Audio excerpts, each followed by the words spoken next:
Streaming live. There we are.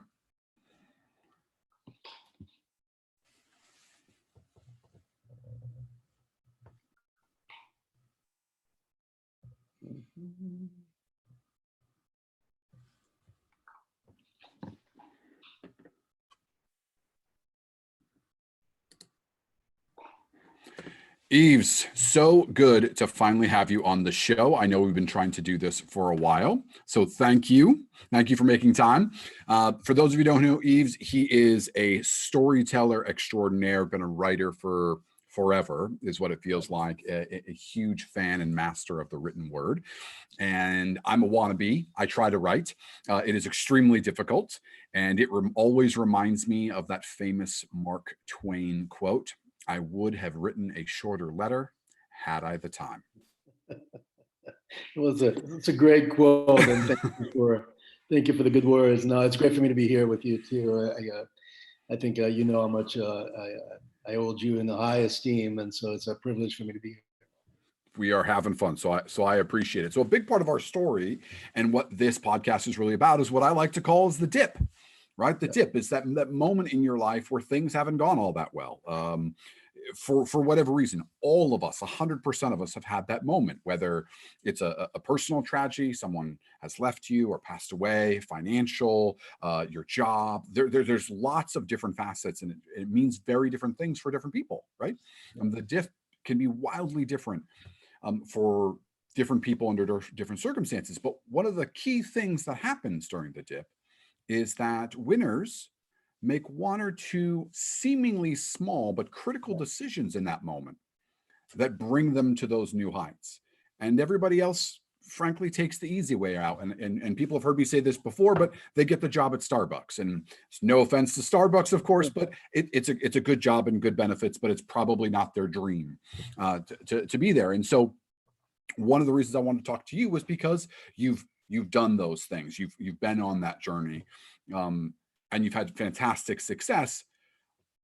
But I want to dig into the dip because to me, that is one of the most interesting parts. As I've said before, success attracts people, but the struggle connects us. That's really what generates connection. So with that being said, Yves, where did you grow up? I grew up in Montreal, Canada, and a beautiful city, for those of you who don't know, on the east coast of Canada, which is, we like to call it the New York of Canada, for those of us who are ambitious about it. Just a little cleaner. I grew up, I was, the oldest of four kids, and we're all French. My father is French, my mom is French Canadian. And just kind of a poor upbringing, we poor neighborhoods and all of that. But the funny thing about it is, now that I think of it, we didn't realize it. I think it's only when I got, whoops, sorry, the dog is in there. It's only when I grew, out of it, that I left home, that I realized that, wow, sorry, Pierre. That's all right. I think that's when I realized, like, wow, we really had nothing. And we had, charity, and, the electricity disconnected, and the mortgage, in arrears, and all that good stuff. And my parents worked really hard, but they were terrible with money. And I think that's sort of kind of influenced a lot of what I've done, in the last, 30 plus years or so. So I grew up over there. I went to University of Montreal, and then I came out here to follow a girl, which some of us do. And I did a master's at UCLA, and so that's kind of where my sort of journey navigated back and forth. And I thought I would go back home at some point, and I never did. So I've been in the U.S. ever since. And so, all right, you're in LA, you're at UCLA, you're in the program. How do you find, what would you major in specifically? Start there. My undergrad was in drama, and my master's is in musical theater. So, so I could sing a little bit, but it was never really the plan. The plan is I wanted to write, and I wanted to direct. Everybody in LA wants to direct, apparently. And that's kind of sort of, I thought my path was going to be. I looked a certain way. I was French. I thought I was charming. So I thought that all those things connected would make me a success in that industry. Quickly realized that it has nothing to do with talent, has everything to do with the right place, the right time, knowing the right people, looking a certain way for a certain part. So I think I really, after that, after realizing that pretty soon in the journey, after I graduated, and going on auditions and all those things where the cattle calls and pilot season and all that good stuff. And I was young, I was what, 22, 23 years old. Then I realized pretty quickly that the future was not there for me. And I wanted to be in control of my life. I hated being poor. My dad used to say, there's no nobility in poverty, and it's not fun, and it just sucks. And It's I slept in my car. I mean, all those things are the cliche things that happens to young, artists that get to LA or get to New York for that matter. right. Uh, and they think that, it's just going to be, I'm going to walk into Hollywood and all of a sudden I'm going to get an Oscar the following year. And so I realized pretty quickly that was not going to be my path. But I could write. And so I ended up, going to work for a few advertising agencies. And so I was still writing. It was not the writing that I really wanted to do, but I was writing Right. and I was paid for it. And so for me, so I embarked on a career in advertising, and I went back into magazine business and then advertising it back and forth. But I was paid to write, which I really loved. And so that's kind of where my career sort of navigated itself. Um, and it was, it was difficult because, well, first, English was my second language. So I had an accent, I had one of those weird hybrid French, Canadian French, Parisian French accent that nobody could really place. So, there were a lot of things that people were, okay, what the hell? Who's this guy? And what does he Right. do? But if I wrote, nobody could tell the difference. And so I think that that's really where I kind of found a little bit of my niche right away, because I knew Mm-hmm. that, I've been writing since I was 5 years old, and I was always writing and I was always reading. And those two things for me were really kind of what made the difference into what I became eventually. Um, that's funny. My dad, and he was my hero. And for those of you who listen, they'll understand. I think we all have those relationships with our fathers. I adored my mom, but my dad was the guy that I really wanted to be like, even though, he had a bunch of flaws, but I really liked the old man a lot. Mm-hmm. And and I remember when he was about to die. He died in 1999, cancer, and young. He was 67 years old. And I remember him telling me, the last year before he passed away, he said, "Listen, I can't leave you anything. We have no money. Like I'll leave you my cufflinks, and that's going to be it. But somehow you inherited a big brain, so might as well do something with it." And if you talked about the dip and a turning point, Mm-hmm. that really sort of kind of like, oh, okay.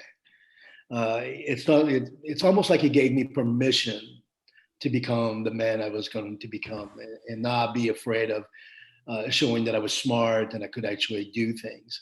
Right. Because if you grew up in Montreal, where I grew up, it's not a given you're going to get out of that neighborhood. It's not a given that you're going to achieve anything. It's not a given you're going to go to school. Uh, Eastern Canada, especially the French part of it, is very colloquial and very provincial to take a truism. And school was always regarded as a weird thing. Even now, it's not a given that if you, like here, in California, if you go to high school or anywhere in the States, if you go to a decent high school, the thought is you're going to go to college. Sure. I mean, it's kind of a fait accompli. And Yeah. in Quebec, it's not. You're going to find a job. And for us, the Molson Brewery was right in our neighborhood. So most people graduated high school, or maybe they didn't, but they took a job at the brewery, Mm-hmm. and then work for the next 40 years there, and Right. buy a house, and feed your family, which is absolutely noble and great. Mm-hmm. But for me, I always thought I would get out of there. I always thought that I was meant to do something different, and I'm not sure if it was better, but different. I just didn't want to be this kid in my neighborhood that just hung out at the local diner on the corner and waiting for things to happen. I just wanted to make things happen for me. So that Sure. was kind of the linchpin of what happened. So where were you? So in 1999, he passes away, which has really become a big turning point in your life. Where I were you? Right? Where were you living at the time? Were you living in LA at was that here in point? California. Okay. Yeah, I was in California. I was married to my former wife. Um, and, we were living in Long Beach. And, and it was not, it was not a terrible marriage. I mean, looking back at it, it was just something that never really connected. And we were sort of kind of, two ships, in the night, and it was not really working. And I kind of knew in the back of my head that it was not.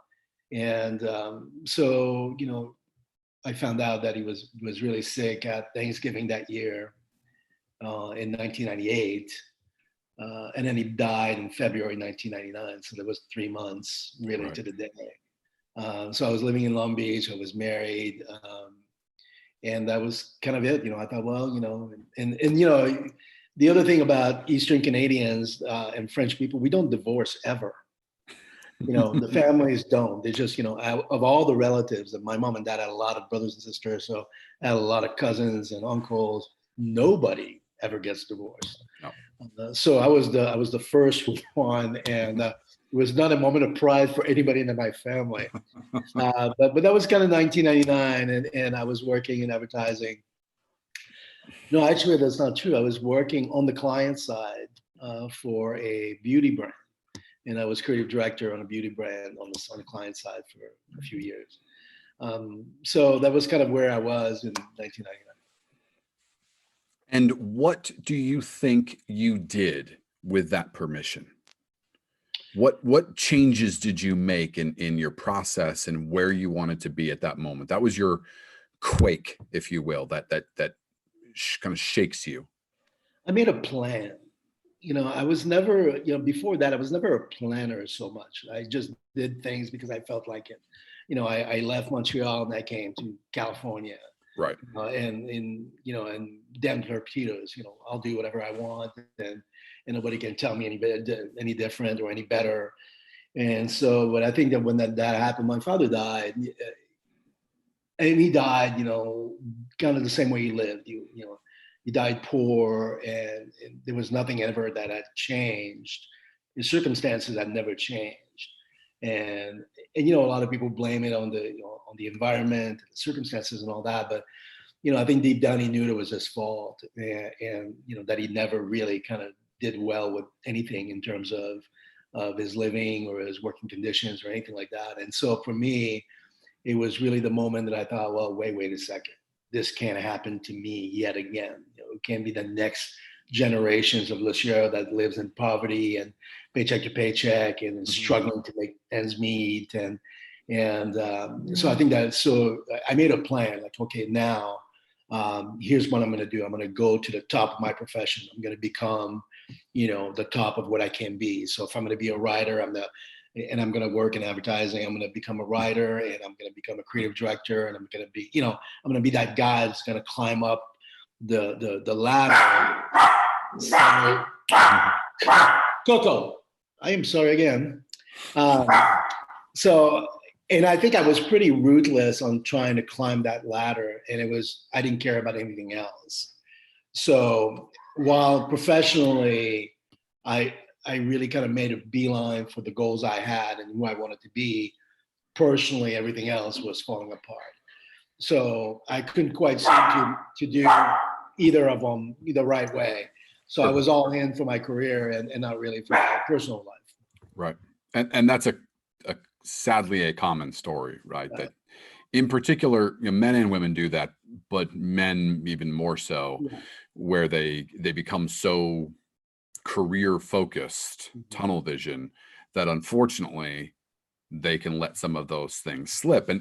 And I am one of the people who's definitely a bit of a workaholic and have done that myself. So I'm kind of pointing the finger at myself here, because it is extremely hard to say, have balance, right? Be ambitious, be successful, climb the ladder, and have balance.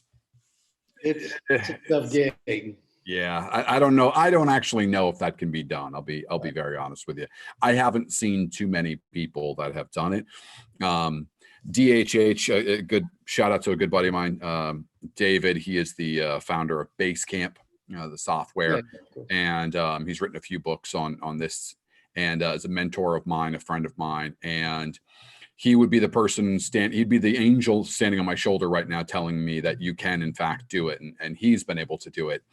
However, I think he is the exception. That's a rule. So I tend to agree. Yeah. So within advertising, and that's such a, when we think of marketing and advertising, that's such a sexy area of the market, right? There's a bit of romance to it. There's, you think of John Hamm, right? You think of the whole Mad Men thing, right?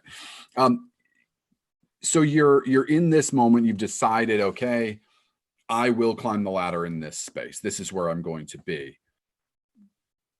You're pulling the long hours. You're working crazy hard. Your personal relationships are suffering, but good news is your career is moving forward. Yeah. What's a day in a life in that career time for you? What would you spend your time doing?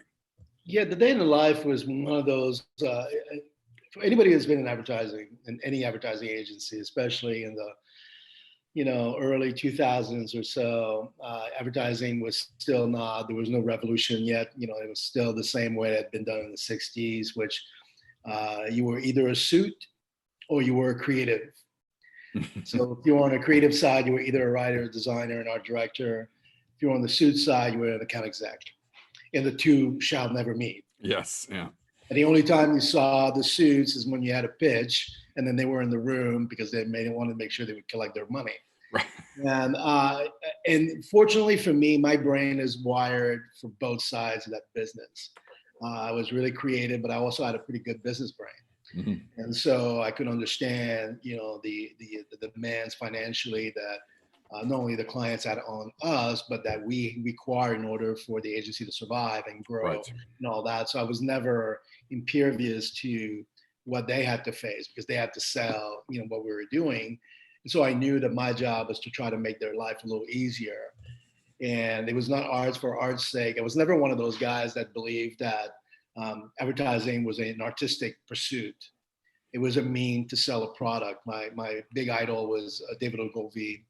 And he always talked about that. Is that, we're not here to make it beautiful. We're here to make it sell.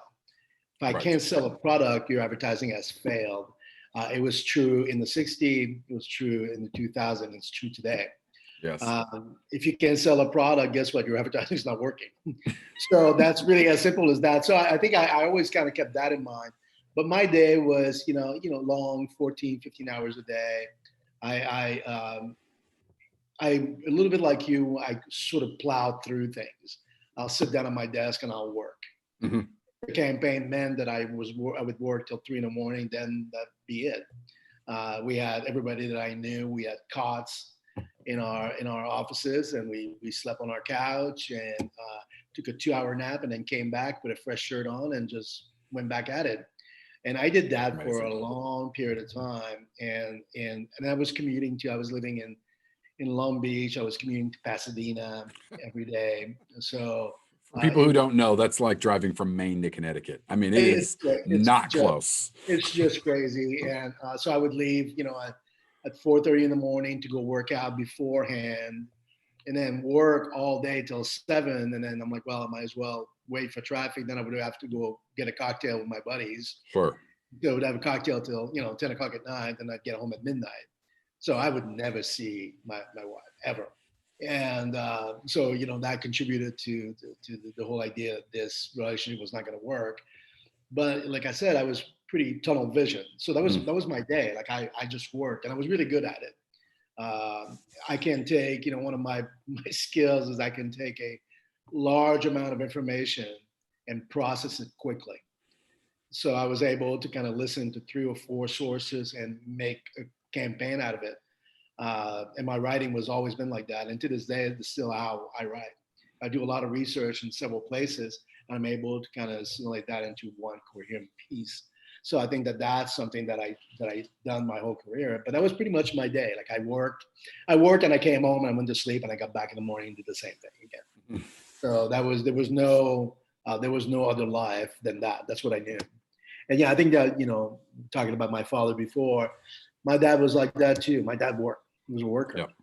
And so his traits that I inherited were that he had a great work ethic, and he never complained, and he just went to work. And Mm-hmm. so I sort of kind of did the same. I'm like, well, I got to go to work, Yep. and that was it. Well, completely off topic, but I have to know. So, obviously with the name like Pierre, a little bit of French heritage here as well. So I feel a little bit of liberty of saying this. Why is it that the French are so lazy and the French Canadians have such a strong work ethic? I have never figured that out. Because French Canadians have a chip on their shoulders. They sure as hell do. Here's the thing. When I was a little kid, if there's anybody that's French and on the listening to this, they'll understand. There was a comic book that was called Asterix and Obelix, and it was this thing where they had this village that was in the midst of the Roman Empire, and it was this little village that was resistant to Caesar. Well, we always felt that Quebec, in the midst of Canada, right next to the US, was this little village that was resistant to the assimilation for the bigger country. So, people had problem with our language, people had problem with poverty and all of this. And I think that, when you're French Canadian, you just work. I mean, that's what you go to work. People go to work. And I think that it's something that, and it doesn't matter if you don't make a lot of money at it. It doesn't matter if you don't ever become wealthy, or even not even wealthy, but just somewhat comfortable. Yeah. You just work. Correct. And you work till you die. I mean, that's really what French Canadians do. And that's really the big difference between the two. It's just that chip on your shoulder where people make fun of your accent. And I was lucky I got my father's accent pretty much. And so, French people thought, well, he's one of us. But my two brothers and my sister have a very thick French Canadian accent. And so we sound like we come from two different families. So they have a chip on their shoulders. And then on top of this, you have the fact that in 1980 and 81, Quebec tried to separate itself from the rest of the country. Yes. So I worked because I was a big political junkie, which I still am. And I worked for the No movement. Like, I didn't want Quebec to separate itself. So that created a whole topic for a whole other day. But it's the chip on your shoulder that you have as a French Canadian. And I think that everybody that I know that comes from there, we all have it. It's interesting because it's not the only culture that from the surface looks to be fairly similar, right? Commonality with language or what have you in food. But then when you dig a little bit deeper, you're like, wow, these are wildly different. And French Canadians they're known, even in New England, which has a lot of French Canadians in it, myself included, that they're just known to grind, man. Just 12, 15 hours. Like, if for instance, I remember guys in my town getting beaten out for truck driving gigs, because where I'm from, if you can get a job as a truck driver making 70 or 80 grand a year, you are balling out of control. You are a rock star, right? And they would always get beat out by these French Canadian guys because they always had the reputation for, oh, these guys can drive 12, 15 hours a day every day and they won't complain. Right. And they'll do it in the cold. They'll do it. It doesn't matter. Right. Well, like my dad would just, if there'd be a snowstorm with 6 feet of snow, doesn't matter. My dad would just put his boots on and just go get the stairs clean and get to the subway and go to work. That was it. Yeah. There was no snow day. It was a non-existing concept. Yeah. It's very similar in a lot of ways to Mexican versus Spanish. Oh, God, it's right. The Spanish are not exactly known for their work ethic, right? The unemployment number for people 25 and under is like 33%, 34% in Spain right now. And if you go to Mexico, you, as a kid, like you just work. Like they're just known to grind. It's just really interesting that French Canadians have that. The Spanish, the Mexicans have that. You've got a commonality in terms of language. Foods are different, but similar enough. Theoretically, from 50,000 foot view, they're very similar. But once you peep under the hood, you're like, wow, they couldn't be further apart. It's interesting to see those differences. Saying we're the same people separated by a common language, and that's really true. Yes, 100%. Okay, so let's get back into this a little bit. You've climbed the ladder because, and there's a good lesson here, which I hope people are picking up. You were on the creative side, but you understood the value of the creative, meaning it's a business, Yeah. right? So for people who are aspiring actors, for people who are aspiring musicians, it's the music business. It's the film industry, right? This isn't, you're not getting paid to be creative. You're getting paid to sell a product, whether that's your music, the movie, or in your case, the products that you are advertising for. And it's really critical to do that, because the business guys, they're kind of cold, not creative, generally speaking, and they're just trying to drive for the sales. Now, the creative people tend to look down on those folks, right? Which is why you have a little bit of those silos, if you will, between those two groups. But if you want to excel and you want to move up that ladder, you have to do what you did, which is understand at least the other side of what they're trying to do. And that's going to put you so much more ahead than all of your other colleagues, and ultimately get you promoted. Sounds somewhat obvious, but what happens, well, you're listening to my voice going, yeah, Pierre, of course, why wouldn't I do that? You're only listening to me for a few minutes a week. The problem is you're at your desk. And if you sit on the business side, you're surrounded by the business guys and gals. So you act like them, you talk like them, you eat with them. If you're on the creative side, you do the same thing. You're in that tribe versus this tribe. And it is actually much harder when you're in one of those buckets, in one of those tribes, to go, hold on, guys, the other side looks and feels this way, to have empathy or understanding for that other side. It's really easy for me to say. It's actually quite hard to do when you're sort of indoctrinated into your own tribe every day. So just a good point to sort of flex on there. Okay, so what happens next? You're now you've moved up the ladder a little bit. Let's fast forward a few years. So now we're in the Well, I'm the executive creative director okay. for a couple of places. I think that the other thing about the agency world, you don't stay very long in agencies for a couple of reasons. One is that the clients get tired of your advice. They get tired of your voice, and it doesn't matter how great your ideas are. The nature of the client in the advertising business, the client agency relationship is one that lasts 2-3 years. Mm-hmm. And it's really rare. I mean, there's real exceptions to that clients have stayed with an agency for 20 years, but especially now it doesn't happen. Clients hear you, and after that, if there's a little bit of a failure somewhere, they'll go somewhere else. I mean, that's just the nature of what the business is. So I had been, an executive creative director at that point, and I was working 85 hours a week. It's something ridiculous like that. Jeez. And That's and so I had been in insane. a few agencies, back and forth, a couple of stays on the client side, and then I was writing for some magazines too. I mean, I was working all the time, and then one day I sat to write something and I couldn't write at all. Like, I look at the page, like the worst writer's block I've ever had in my whole life.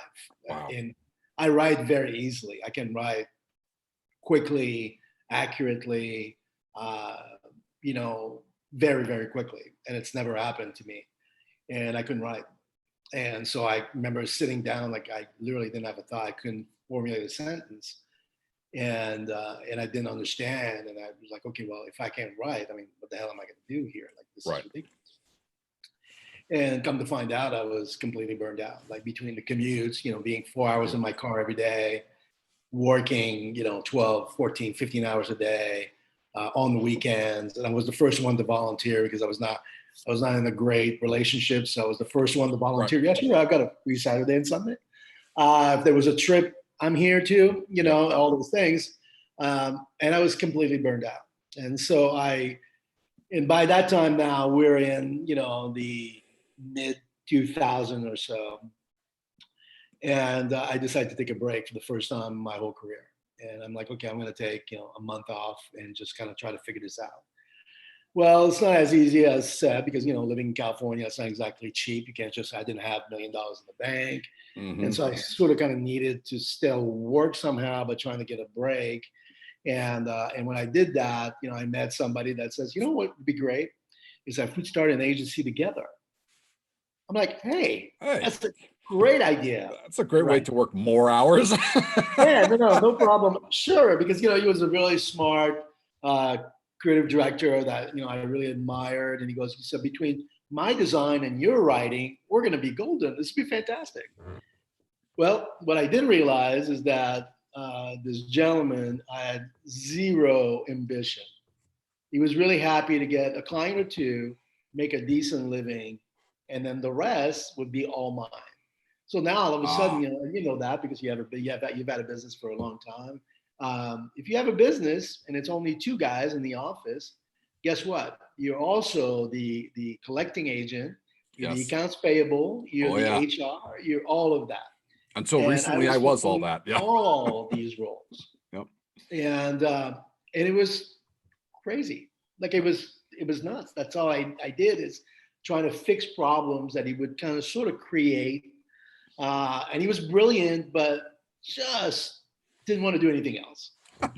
And so we struggled because we would get really great clients, like Red Bull all of a sudden would trust us with a campaign, which would never happen. Right. And then we'd find a way to screw it up because we can either deliver on time or he wanted to do his own thing with it, and that's not what the client wanted. And so we navigated that for 5 years, and when I ended, which ended badly, which I'm guessing you can figure out now, Yeah. it was worse than my marriage ending. It was heartbreaking because I thought that this is it. Yeah, I'm going to create a legacy company. This is going to Right. be and it was called the ad agency, the plus sign agency without the Y. And I thought we're going to be the next Leo Burnett.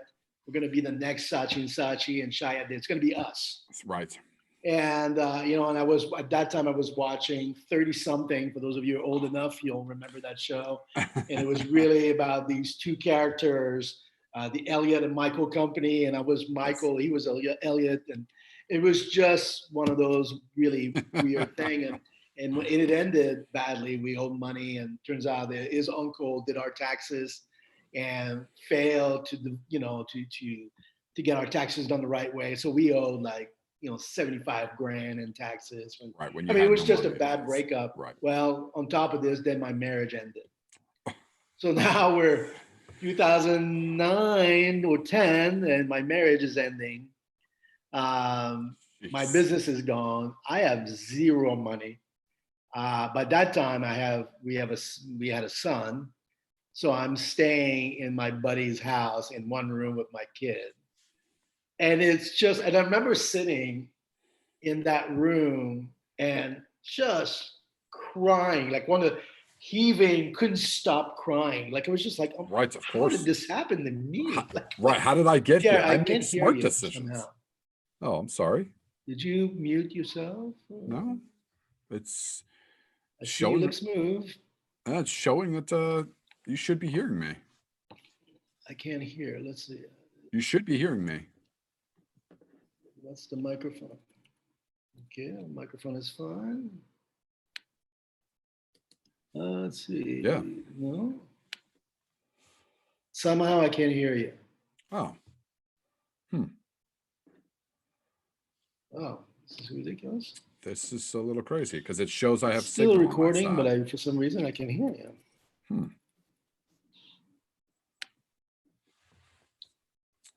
Wow, this is on. Those of you who are listening, take a second. Yeah. Can you hear me any better now? No? I don't know what's going on. Mute my audio, no. And you can still hear me, right? Okay, I can hear you at all. Okay. I don't know, my sound is on. Well, Yeah, I we're think gonna we'll have to. we'll just have to end it I right literally there. can't hear you. Do you want me to jump out and come back in? Yes, please. We'll be right back, guys.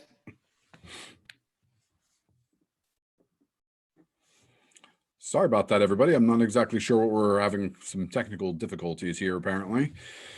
COVID-19, we will never forget this time. This will be one of those, where were you when we think back about all the craziness that happened during this time, and all of us being forced to be remote and work from our home offices and what have you, is an interesting peek into everybody's lives. I'm sure many of you have seen some mega celebrities and their videos and what have you from their homes, and kind of getting a peek into theirs, into their day-to-day lives. And it's really, really fascinating to see all this come through and change.